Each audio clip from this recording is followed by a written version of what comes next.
அந்த நீங்கள் சொன்னீங்க தெரியுமா, வெயில் அதிகமாகிட்டா வலையை எடுத்தால் பொசன்னு போயிடும். அப்போ அந்த மீனுக்கு விட்டு அந்த மீன் படாது.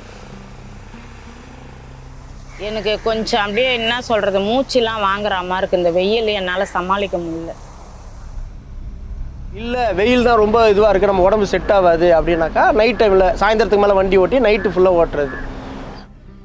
While they occupy different parts of the city, sea, shore and the street, they share a common enemy, the heat. This is the story of Chennai, a city where the sun never seems to take a break. It crashes down like an angry wave, impacting livelihoods, while delayed sea breezes and rising night temperatures leave the city sweltering around the clock. Add to it another silent killer, humidity. Nearly all days in the summer months in Chennai were falling under extreme caution or danger levels of heat index. Heat is not just the only parameter here, it is also the thermal discomfort. So then, how is Chennai coping and adapting to this dangerous combination of heat and humidity?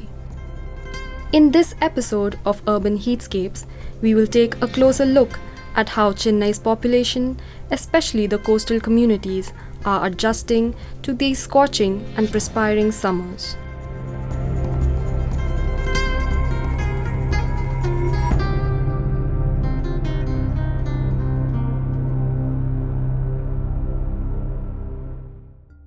Chennai, nestled on the southeastern coast of India, is home to over 12 million people. It is no surprise that the city falls in the warm, humid zone, since the temperatures are often seen soaring past 40 degrees Celsius here, and the humidity holding tighter than a crowded MTC bus at rush hour. When talking about urban heat, it's easy to forget that India is a land of vast diversity, often leaving coastal communities like Fisherfolk in the periphery. But they are actually quite central to Chennai's urban fabric and play an important role in the city's identity. Extreme heat and humidity affects every part of this fishing economy. அது ஒரு ரொம்ப நாள் விட்டுருந்தா, வெயிலே விட்டுருந்தா, அந்த வலை தள்ளாத வேறு வலை தள்ளின்னு இருந்தால் வெயில் எடுக்க சமயத்தில் ரொம்ப பொசன்னு இருக்கும். மீன் படாது. அடுத்தது நம்மளுக்கே தெரியும். அப்போ அந்த நெட்டு மாற்றணும், மாற்றி தான் நம்ம தொழில் போகணும். வலை வந்து ஒரு வலை கூட்ட போனால் 20,000-30,000 ரூபா ஆகும் வலை. அதே போல் ஆழ்கடலுக்கு போகக்கூடிய மீனவர்கள் பார்த்தீங்கன்னா எந்த நேரமும் கடலில் தான் இருக்கணும். ஒரு 10 நாள் பகலில் பார்த்தீங்கன்னா வெயிலோட நேரடி தாக்கம் வந்து அந்த கடல் அலைகளில் வந்து இருக்கும். அந்த நீரில் பட்டு அப்படியே எதிரொலிச்சு நம்ம கண்ணில் அடிக்கும். இவங்க எந்த நேரமும் வலையை பார்க்கணும், கடலில் மீன் எங்கே வருது அப்படின்றத இதை பார்க்கும்போது அந்த வெயிலோட தாக்கம் அலையில் பட்டு கண்ணு கூசும். ரொம்ப சீக்கிரம் கண்ணு கூசி கண்ணில் வரக்கூடிய அந்த பாதிப்புன்றது அடுத்த தலைவலியாக மாறும். When people are working in the open areas, basically like construction labor and those who are involved in the fishing activities, this heat stress impact is mainly on these kind of people, those the people who are not working under thermal neutralities. We found that by 2050 and 2060, almost there will be a decline of 30 to 35% decline in the work performance of these people. Center for Science and Environment conducted a heat index analysis for 153 days, that is the summer months of 2023. Now the heat index actually is the combination of temperature and the relative humidity, which actually tells you the feel like temperature. Chennai was one of the worst hit amongst the 9 cities analyzed, where all 153 days were under some form of heat stress, and of these around 60% of the days were under danger category, wherein the heat index was between 38 to 52 degrees Celsius. Unlike the other disasters like floods and cyclones, which Chennai has also been susceptible to all of these disasters, heat is considered to be a silent disaster. So not much of attention was like going into heat. And we know that there are also these vulnerable communities are getting exposed to high level of heat, which could alter a lot of their biological parameters, putting them more susceptible to health ailments and all of that.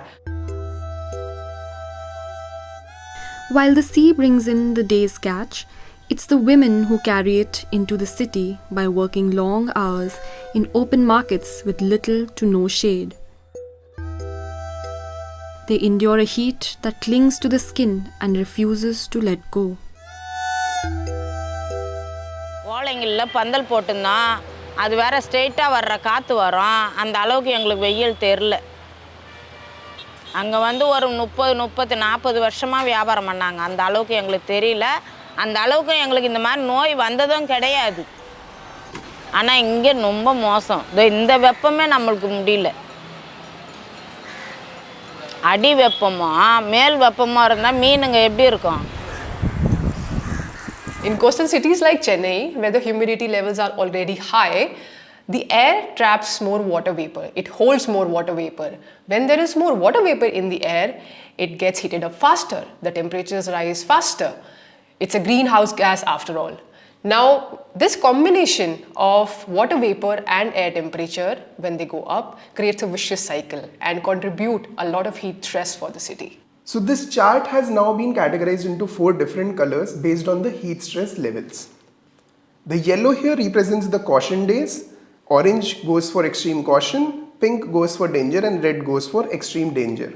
Now the extreme caution day, which was around 35 degrees Celsius, because of a higher relative humidity has moved on to the danger category, which actually increases the chances of heat strokes, heat cramps with a prolonged exposure.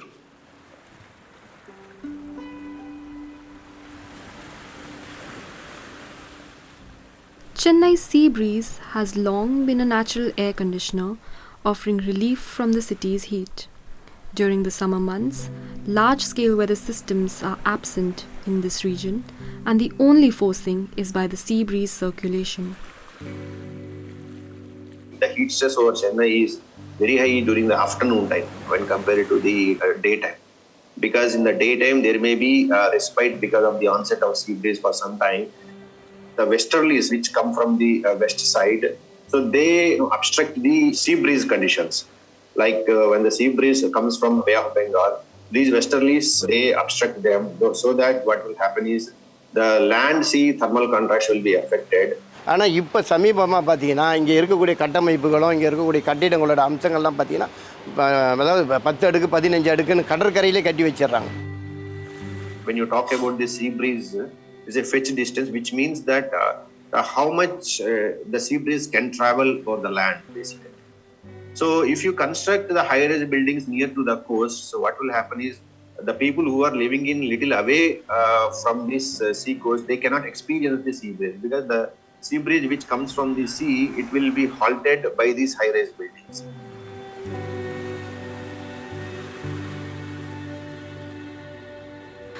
இப்போ இந்த காலை வைக்கிற மணி 5:30 ஆகுது, 5:45 ஆகுது. இப்போ எப்படிக்குது இந்த கால்?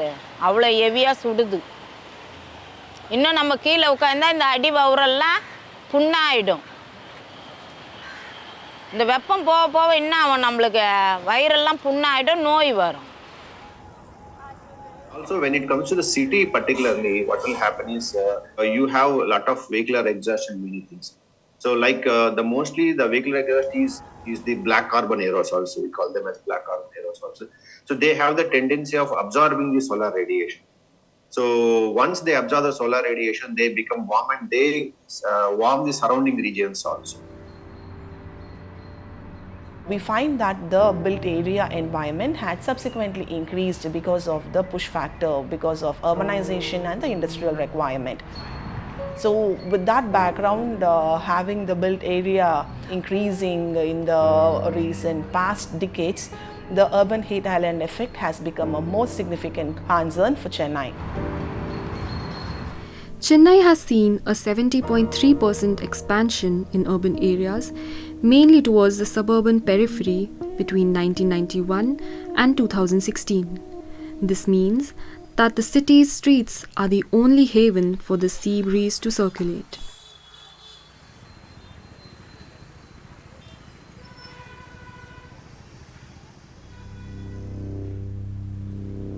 Sadly, in the city's burning streets, another kind of heat trap awaits. நான் வந்து ஆட்டோ ஓட்ட வந்து இது 10 வருஷம் ஆகிப்போச்சு. எனக்கு வேறு எதுவும் இன்கம்லாம் கிடையாது, இந்த ஆட்டோ ஓட்டுறது மட்டும்தான்.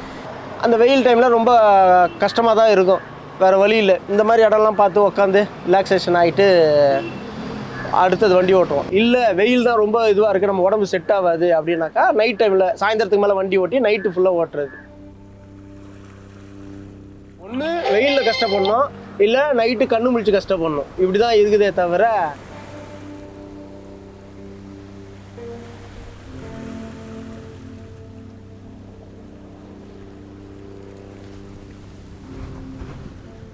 It is almost night time.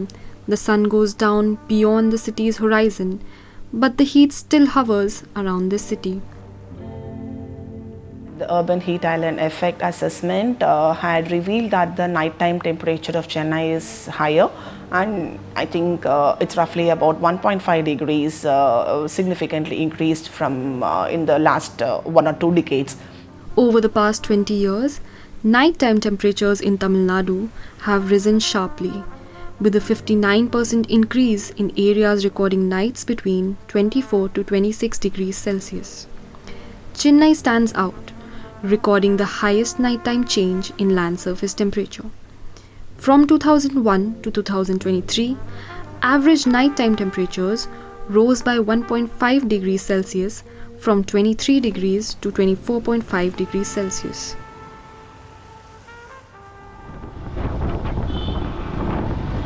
நான் வந்து ஆட்டோ ஓட்டுறேன் அப்படின்னாக்கா பகல்லலாம் ஓட்டுறேன், இப்போ நைட்டு ஓட்டுறேன்னாக்கா நைட்டு ஓட்டி முடிச்சுட்டு வீட்டுக்கு போய் படுத்து தூங்குறேன் அப்படின்னா எங்கள் வீட்லேயே ஹீட் இருக்கும் பயங்கரமாக. ஆனால் என்ன பண்ணுறதுன்னு தெரியல, நான் கடலூரில் தான் போய் படுத்து தூங்குவேன். கடலூர்னா பீச்சில் தான் போய் படுத்து தூங்குவேன். வீட்டில் வந்து ஹாஸ்பிட்டல்ஸ் ஷீட் இருக்கும், அதனால் தூங்க முடியாது. அது வந்து எல்லாமே அது இந்த மாதிரி வீடுங்களாக இருக்கும், ஹவுசிங் போர்டு ஸ்லம் போர்டு மாதிரி அந்த இதெல்லாம் இருக்கும். அதனால் வீட்டுக்குள்ளே தூங்க முடியாது, ஆனால் பயங்கரமாக இருக்காது. வெளியில் வந்து பீச்சில் தான் தூங்குவோம் நாங்கள். இங்கே இருக்கவங்களும் நிறைய பேர் வந்து அப்படி தான் ஹீட் இருக்குல்லன்னா வெளியில் தான் வந்து தூங்குவாங்க.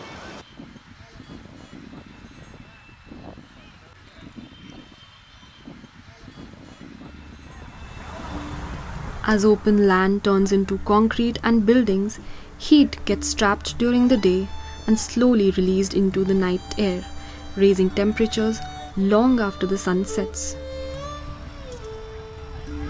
Hot nights are as dangerous as midday peak temperatures.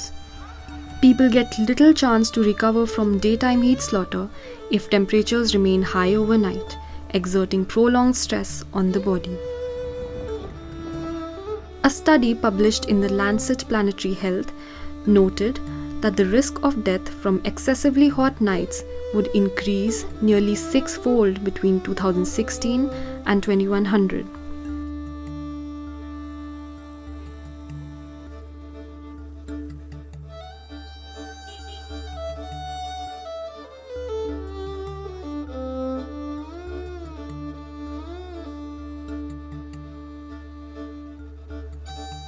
You cannot control urbanization, but then what possibly you can control is how these buildings could be designed, what type of materials could be used, whether cool roof systems could be adopted, either the energy efficiency could be adopted in these buildings to reduce the GHG emissions. To talk about the action that's been taken to support the vulnerable communities to mitigate heat or to take preventive measures, advisories have been issued to the hospitals. The Department of Health has exclusively set up a unit called as One Health Labs. This One Health is something that integrates health and climate change, not just taking care of human health but also other living beings as well. Green Climate Company has also been established, and they have got a flagship scheme exclusively working on Tamil Nadu climate change mission. But with respect to heat, one important initiative what the government has did exclusively is to declare heat as a state-specific disaster. Declaring heat as a state-specific disaster helps to utilize the state disaster reserve fund for taking up measures in heat-related measures to convert them into actions. And secondly, the deceased victims of heat will also be getting an ex gratia of about 4 lakhs. From the roads of Chennai to the open sea and the busy shore, the rising heat is an undeniable reality.